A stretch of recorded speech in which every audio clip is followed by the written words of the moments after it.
I quit my best friend's wedding, then exposed her secret bridal scandal to 17,000 strangers. I pulled the diet plan out of the box and held it like it might bite me. There was a motivational quote scrawled across the cover in faux cursive font, "Summer bodies are made in the winter," next to a cartoon dumbbell and an aggressively smiling avocado. Below that, a post-it note in my best friend's handwriting, "Let's all look snatched for the big day. You got this, flexed biceps, hugs and kisses, B." Brittany always loved exclamation marks. She used them like glitter, like if she threw enough sparkle at a situation, no one would notice the rot underneath. I didn't laugh. I didn't cry. I just stared at the contents of the so-called wedding prep kit like I was holding a crime scene in a box. There was a water bottle, too. One of those motivational ones with times printed on the side, 7 a.m., let's get started. 9 a.m., hydration is queen. And a picture of a waist trainer etched on the back like a threat. There was also a bottle of diet pills labeled natural energy boosters, which might have been funny if it weren't so grotesque. I'm a size 12. I do yoga 3 times a week. I walk everywhere. My doctor literally said the words textbook health at my last checkup. But Brittany has always been obsessed with aesthetics. Not just hers. Everyone's. I used to joke that her wedding would be less about love and more about color coordination. I thought I was exaggerating. I guess I wasn't. At first I thought, okay, maybe this was a mistake. Maybe she sent this to everyone. Maybe it was just her tone-deaf, overachieving way of trying to motivate the bridal party like we were all joining a cult together. So I texted her. I was polite. I was calm.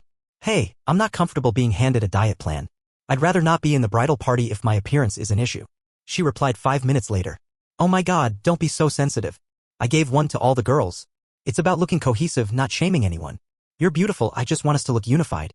Like a girl gang. I let it sit for a few hours before I responded. I didn't believe her. And I was right not to.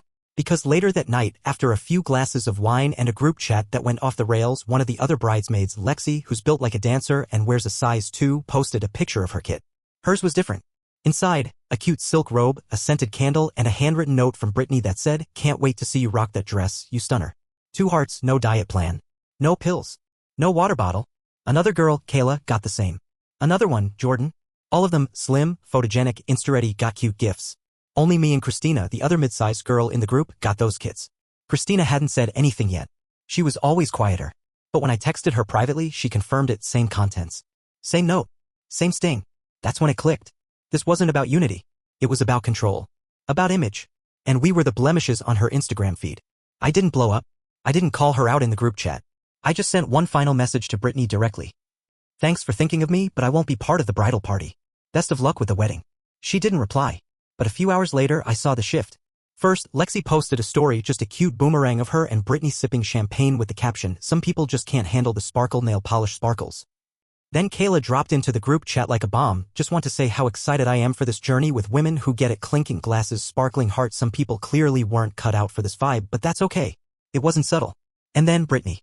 She posted a photo of the wedding prep boxes on her Instagram story with the caption, "Putting love into every detail, ring flexed biceps. If you don't support the glow up, you were never really part of the vision." Followed by a screenshot of our text convo, cropped to remove her part, captioned, "Quit over a water bottle. Face with tears of joy, can't make this stuff up." I didn't reply. I just sat there and watched as women I'd known for almost a decade turned me into a punchline. The worst part? Some of our mutuals started messaging me. Asking if I was okay. Telling me Brittany was just under a lot of stress and that it's her big day. Like I'd just thrown a tantrum over a present. No one mentioned the diet plan. No one mentioned the pills. No one asked why I'd left. Only Christina texted me that night. "I wish I had your guts," she wrote. "I'm still in the wedding, but only because I can't afford to lose these friends. Not right now." That hit harder than Brittany's betrayal. Because that's what it really was, wasn't it? A hierarchy. A quiet little system where your worth depends on your waistline. Where being included means staying silent. Where saying no makes you the problem. Well, let them have their pictures. Let them crop me out. Let them all sparkle themselves into oblivion. I'll be here, looking cohesive with my dignity. Date 1. I woke up the next morning to 6 missed calls from my mom and a string of texts that began with, "Why are people calling me asking if you're okay?" And ended with, "What did you do to Brittany?" Not, "Are you okay?" Not, "What happened?" Just the usual reflex. I must have done something wrong. By lunchtime, Brittany had gone full PR crisis mode on social media. She posted a photo of us from college. Me holding a slice of pizza, her with a champagne flute, both of us in thrifted dresses at that rooftop bar we used to sneak into. The caption, "Some friendships fade. Some people change. That's okay. Still wish them all the best, sparkling heart, hashtag let it go, hashtag no drama."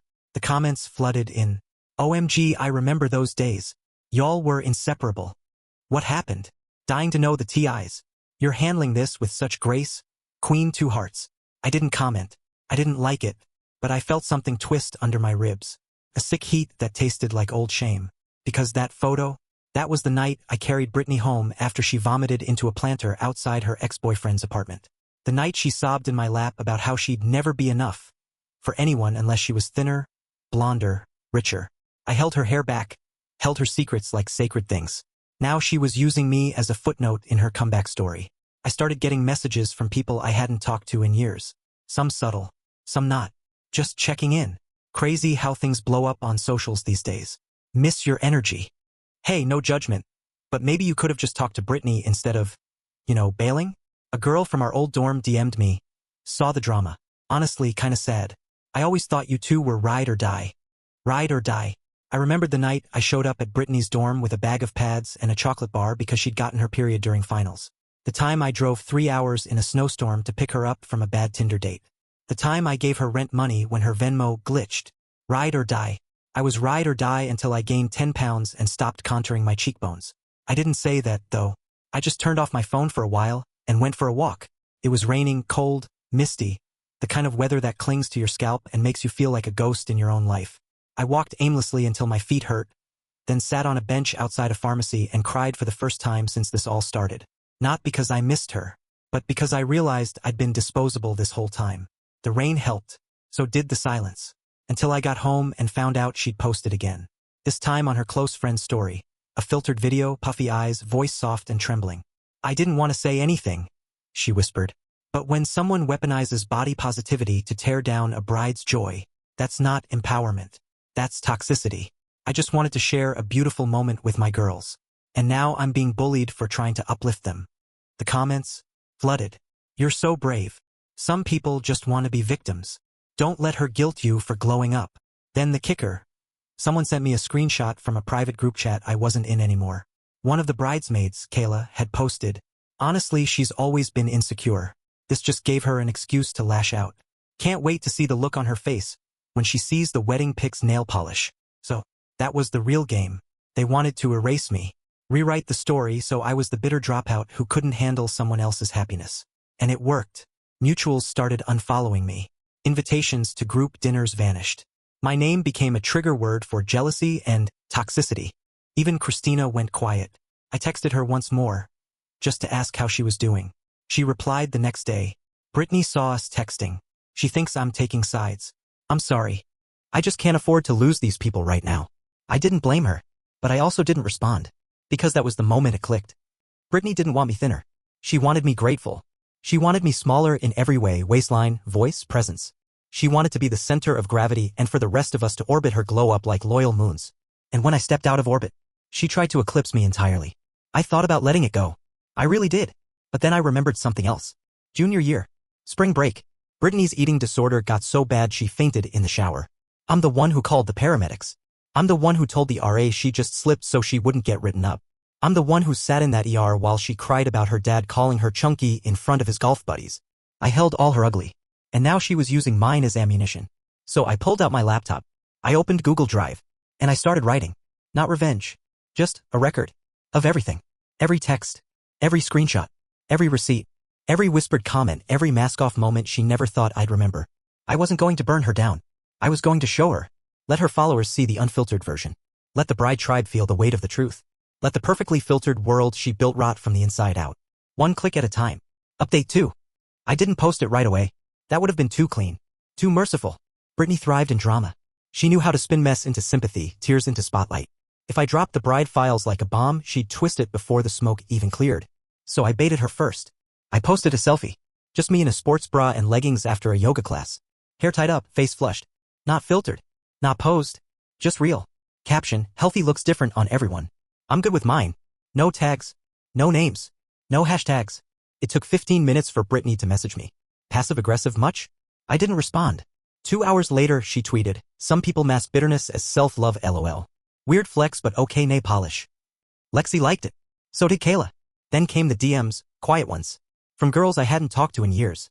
Is this about the wedding? I always got weird vibes from Brittany but didn't know how to say it. She made me cry during her bachelorette trip. Told me not to wear white because it would confuse the photographer. I didn't respond. I added their stories to the folder. By the end of the week, I had a decision to make. Do I go nuclear? Or surgical? I chose surgical. I created a private Instagram account. Anonymous username. No followers. No tags. And I posted the screenshots. One by one. Chronologically. Not just mine, but the ones other women started sending me. Each file timestamped. Dated. Context given in clean, clinical captions. The account was titled At Her Bridal Behavior. No names. No faces. Just text. The stories told themselves. On day 2, the account had 67 followers. By day 4, it had 4,000. By day 6, it hit 17,000 and someone posted a TikTok dissecting the messages like a true crime case. People began guessing, analyzing, sharing. They nicknamed Brittany Bridezilla60 and referred to Lexi as Lego Brick Girl. Memes started. Threads exploded. And slowly, quietly, people began putting the pieces together. One bridesmaid DM'd the account and outed herself. She didn't apologize. Just wrote, "I didn't know how bad it got. I feel sick.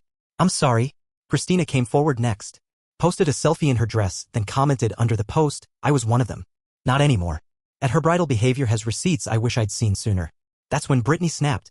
She posted a long, crying video to her story, shaky cam, blotchy face, the whole performance. "I'm being cyberbullied.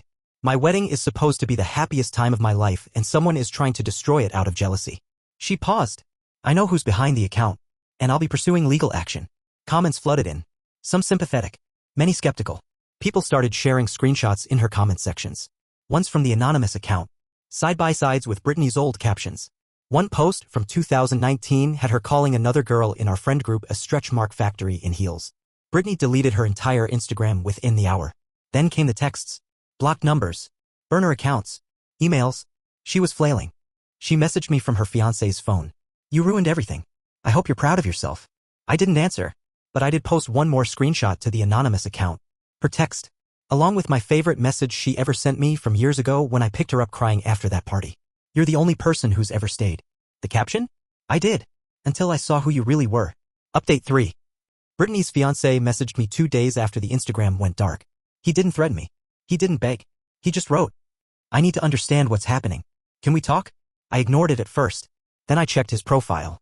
He hadn't posted in days. No couple selfies. No countdowns. Nothing since the account exploded. I cracked. I agreed to meet him. Neutral ground. Coffee shop. Public.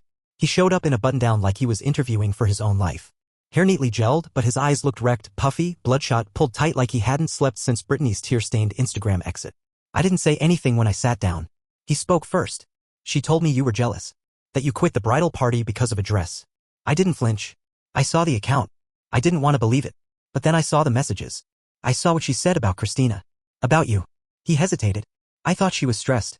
Weddings are stressful. But this isn't stress. This is who she is. He pulled out his phone and slid it across the table. A screenshot. A message Brittany sent to Lexi the day I dropped out.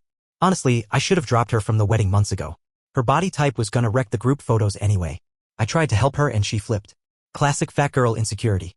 The words didn't hurt. Not anymore. But watching him read them like scripture? That twisted something inside me.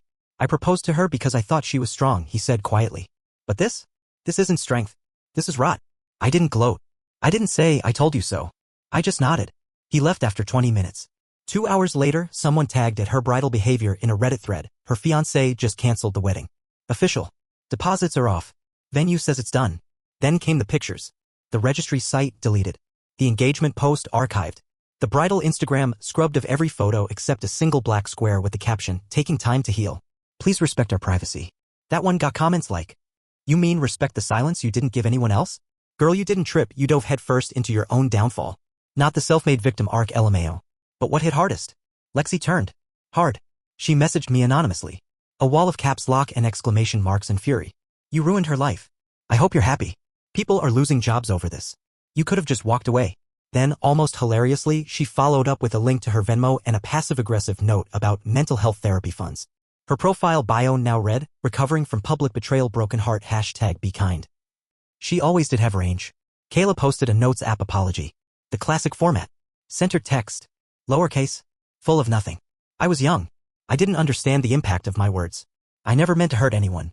The comments? "Girl, you're 28. But the part that finally broke me?" Christina's message.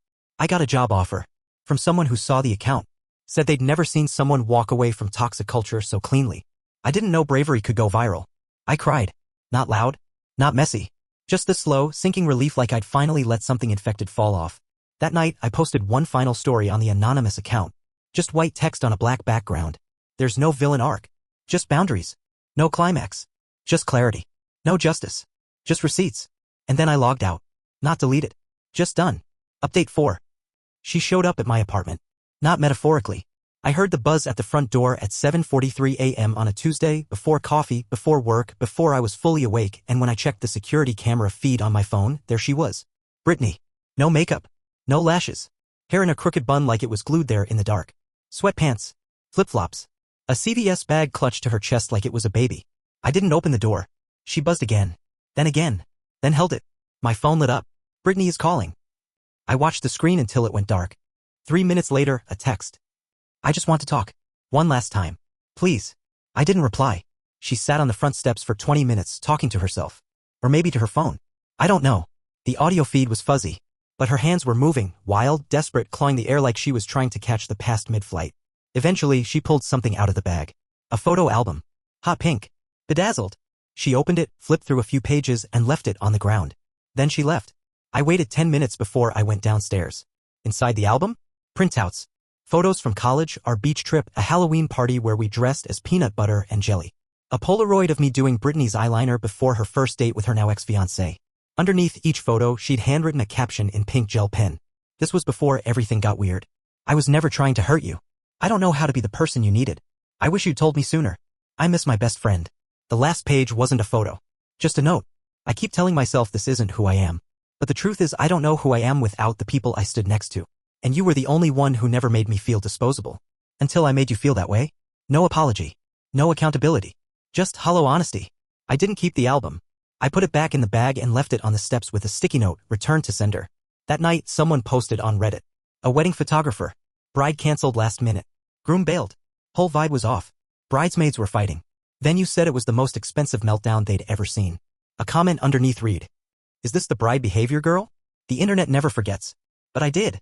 I didn't talk about it again. I didn't revisit the folder. I didn't check Brittany's socials even when someone sent me a screenshot of her new account, private, 2 followers, bio reading, healing is hard. I let it rot. Not in bitterness. Not in triumph. In silence. Because that's the part no one tells you about walking away. There's no music. No applause. No final speech. Just stillness. And peace.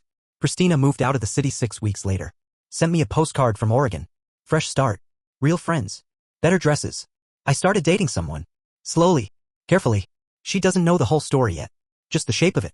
But she holds my hand like it's a sacred object and I don't flinch. That's all I need. As for Brittany? I don't know. And I don't need to. I'm no longer orbiting her. I'm a constellation she can't reach anymore. Let her drift. Let her burn. Let her try to curate a version of herself clean enough for the mirror. Because no matter what she posts or cries or clutches to her chest, she'll always know the truth. That her wedding wasn't ruined by a water bottle.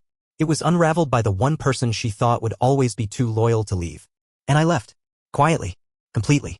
For good.